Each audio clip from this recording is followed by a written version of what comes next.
ನಿಮ್ಮ ಮುಂದೆ ನಾವು ಒಂದು ಕಿರುನಾಟಕವನ್ನು ಪ್ರಸ್ತುತಪಡಿಸುತ್ತಿದ್ದೇವೆ. ಅದುವೇ ಪಾಕಿಸ್ತಾನಕ್ಕೆ ಸೇರಿದ ರಾಯಲ್ಪುರ ಜಿಲ್ಲೆಯ ಬಂಗಾವಳ್ಳಿಯ ಮಹಾನ್ ವೀರ, ಕೇವಲ 23 ವಯಸ್ಸಿನಲ್ಲಿ ಹುತಾತ್ಮರಾದ ಮಹಾನ್ ವೀರಾದಿವೀರ ಭಗತ್ ಸಿಂಗ್ ಅವರ ಕಥೆಯನ್ನು ನಿಮ್ಮ ಮುಂದೆ ಪ್ರಸ್ತುತಪಡಿಸುತ್ತಿದ್ದೇವೆ. ಮಾರ್ಚ್ 23, 1931 ಆತನಿಗೆ ಕೇವಲ 23 ವಯಸ್ಸು. ವಿಚಿತ್ರವೇನೆಂದರೆ ಮಾರ್ಚ್ 24ರಂದು ಆತನಿಗೆ ಗಲ್ಲಿಗೇರಿಸಬೇಕಾಗಿತ್ತು. ಆದರೆ ಬ್ರಿಟಿಷ್ ಜನವಿರೋಧಿ ಬ್ರಿಟಿಷ್ ಸರ್ಕಾರದ ವಿರುದ್ಧ ಜನರ ಪ್ರತಿಭಟನೆಯನ್ನು ಗಮನಿಸಿ ಆತನಿಗೆ ಒಂದು ದಿನ ಮೊದಲೇ ಗಲ್ಲಿಗೇರಿಸಲಾಯಿತು. ಅವರೇ ನಿಮ್ಮೆಲ್ಲರ ಮೆಚ್ಚಿನ ನಾಯಕ ಭಗತ್ ಸಿಂಗ್.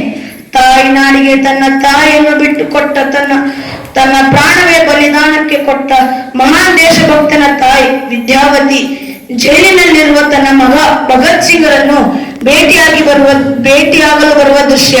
ಈಗ ನಾವು ವಿದ್ಯಾವತಿ ಮತ್ತು ಭಗತ್ ಸಿಂಗರನ್ನು ಸ್ವಾಗತಿಸೋಣ.